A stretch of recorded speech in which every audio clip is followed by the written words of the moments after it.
Hello students, welcome to Peehu academy. हम CDP का paper देख रहे हैं जो कि यूटेट का आज का पेपर है। तो आइए स्टार्ट करते हैं। हमारा फर्स्ट क्वेश्चन है, आत्मसिद्धि की आवश्यकताएं संबंधित हैं। ए अंतर्दृष्टि सिद्धांत से, बी क्षेत्र सिद्धांत से, सी सूचना प्रतिक्रिया सिद्धांत से, डी मस्लो के मानवतावादी अधिगम सिद्धांत से। इसका जो राइट आंसर है वो है ऑप्शन डी। नेक्स्ट, संवेदी स्मृति कहते हैं। संवेदी स्मृति कहते हैं तत्कालिक स्मृति को, अल्पकालिक स्मृति को, दीर्घकालिक स्मृति को, और इनमें से कोई नहीं। इसका जो राइट आंसर है वो है ऑप्शन डी, इनमें से कोई नहीं। नेक्स्ट, निम्नांकित कौन सा कथन सृजनात्मक तथा बुद्धि के संदर्भ में सत्य है? सृजनात्मक व बुद्धि के बीच सकारात्मक संबंध है। बुद्धिमान हो जाना यह निश्चित नहीं करता कि व्यक्ति सृजनशील भी होगा। सृजनात्मक परीक्षणों में अपसरी चिंतन का उपयोग होता है, जबकि बुद्धि परीक्षणों में अभिसारी चिंतन का उपयोग किया जाता है। तो इसका जो राइट आंसर है वो है फर्स्ट और थर्ड, जो कि है ऑप्शन बी। इसका मतलब बी राइट आंसर है। नेक्स्ट, चेतना का वह स्तर जो अचेतन मूल प्रवृत्तिक और पार्श्विक अंतर्निदों का भंडार होता है। अचेतन, पूर्व चेतना, चेतन, इनमें से कोई नहीं। इसका जो राइट आंसर है वो है ऑप्शन सी, चेतन। नेक्स्ट, वह रक्षा युक्ति जिसमें दुश्चिंता उत्पन्न करने वाले व्यवहार और विचार पूरी तरह से चेतना के स्तर से विलुप्त कर दिए जाते हैं। अस्वीकरण, दमन, प्रक्षेपण, युक्तिकरण। इसका जो राइट आंसर है वो है बी, दमन। नेक्स्ट,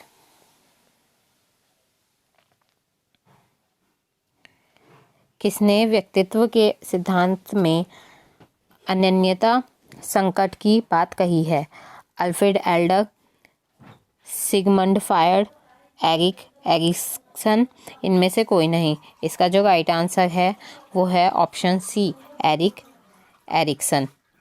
नेक्स्ट, आत्म का तात्पर्य है व्यक्ति के उन गुणों से जो उसे अन्य दूसरों से भिन्न करते हैं, व्यक्ति के उन पक्षों से जो उसे किसी सामाजिक और सांस्कृतिक समूह से संबद्ध करते हैं, अथवा जो ऐसे समूह से व्युत्पन्न होते हैं, या अपने संदर्भ में व्यक्ति के संचेतन अनुभव, विचारों, चिंतन एवं भावनाओं की समग्रता से है, या फिर इनमें से कोई नहीं। इसका जो राइट आंसर है वो है ऑप्शन सी। नेक्स्ट, निम्नलिखित कौन से व्यक्तित्व की विशेषता है? इसके अंतर्गत शारीरिक और मनोवैज्ञानिक दोनों ही घटक आते हैं। किसी व्यक्ति विशेष के व्यवहार के रूप में इसकी अभिव्यक्ति पर्याप्त रूप से अनन्य होती है। इसकी प्रमुख विशेषता साधारणतः समय के साथ परिवर्तित नहीं होती या उपयुक्त सभी। इसका जो राइट आंसर है एथ का वो है ऑप्शन डी। हो सकता है गाइस आप लोगों के क्वेश्चन पेपर में क्वेश्चन ऊपर नीचे हों, लेकिन क्वेश्चन सभी ये होंगे, तो आप चेक कर लीजिएगा जो भी आपके पास शीट है उसके अकॉर्डिंग। नेक्स्ट, व्यक्तित्व के विशेषक उपागम की अग्रणी माना जाता है। तो इसमें जो आपको ऑप्शन दिए है, रेमंड कैंटल को, गॉर्डन ऑल्पर्ट को, एच.जे. आइजनेक को, और सिगमंड फ्रॉयड को। इसका जो राइट आंसर है वो है ऑप्शन बी, गॉर्ड ऑल्पर्ट को। नेक्स्ट, परीक्षात्मक अधिगम का सिद्धांत किसने दिया है? तो इसका जो राइट आंसर है वो है ऑप्शन सी, बंदूरा ने। नेक्स्ट, एक बालिका अपनी परीक्षा के लिए बहुत मेहनत करती है, उसका यह व्यवहार उसकी डैश का संकेतक है। तो इसका जो राइट आंसर है वो है ऑप्शन बी, उच्च उपलब्धि अभिवेक्षण का। नेक्स्ट, पुरस्कार की अधिगम की महत्वपूर्ण भूमिका है, यह मुख्य विशेषता किस अधिगम की है? इसका राइट आंसर है ऑप्शन सी, मानवतावादी।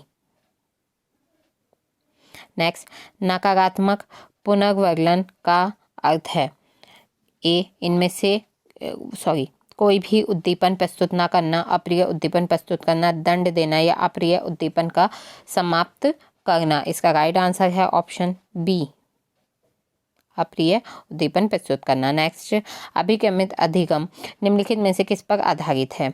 तो इसका जो राइट आंसर है वो है ऑप्शन डी, शास्त्रीय अनुबंधन पर। नेक्स्ट, गणित का एक अध्यापक कक्षा में कुछ प्रश्न हल करता है और उसके बाद छात्र को पुस्तक दे दी जाती है, समस्याओं को हल करने के लिए कहता है। इस स्थिति में छात्र जिस नियम का पालन कर रहे हैं वह है, तो इसका राइट आंसर है ऑप्शन डी, अभ्यास का नियम, क्योंकि उसे अभ्यास करने के लिए प्रश्न दिए गए हैं।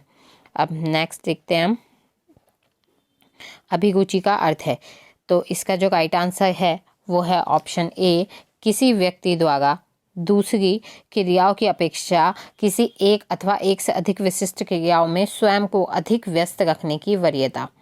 नेक्स्ट, निम्नलिखित किस विधि में परीक्षणकर्ता व्यक्ति से वार्तालाप करके सूचनाएं एकत्रित करता है? इसका राइट आंसर है ऑप्शन सी, साक्षात्कार मतलब इंटरव्यू। नेक्स्ट,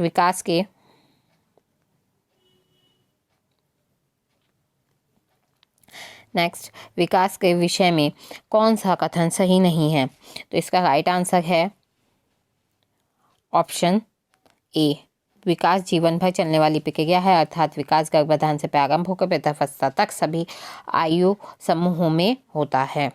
नेक्स्ट, पियाजे के अनुसार संज्ञानात्मकता विकास की किस अवस्था में प्रतीकात्मक विचारों का विकास तथा वस्तु स्थापित उत्पन्न होता है? इसका जो राइट आंसर है वो है ऑप्शन ए, संवेदी प्रेरक। नेक्स्ट, जीवन की वह अवस्था जिसका प्रारंभ यौनारंभ से होता है, जब यौनारंभ परिपक्वता या प्रजनन करने की योग्यता प्राप्त कर ली जाती है, साधारणता कहलाती है। इसका राइट आंसर है ऑप्शन डी, किशोर अवस्था। नेक्स्ट, किशोर अवस्था के संदर्भ में कौन सा कथन सही है?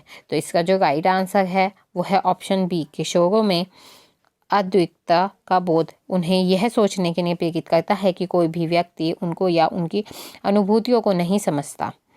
नेक्स्ट, एनोरेक्सिया नर्वोसा है, ये क्या है?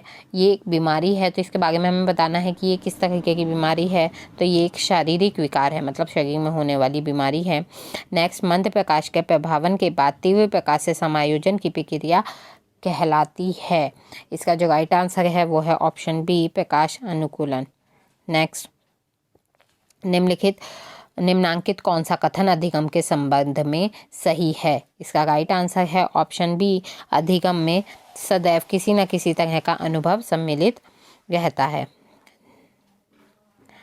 नेक्स्ट है, निम्नलिखित में से कौन औपचारिक मूल्यांकन की विशेषता नहीं है? इसका राइट आंसर है ऑप्शन सी, मानकीकृत।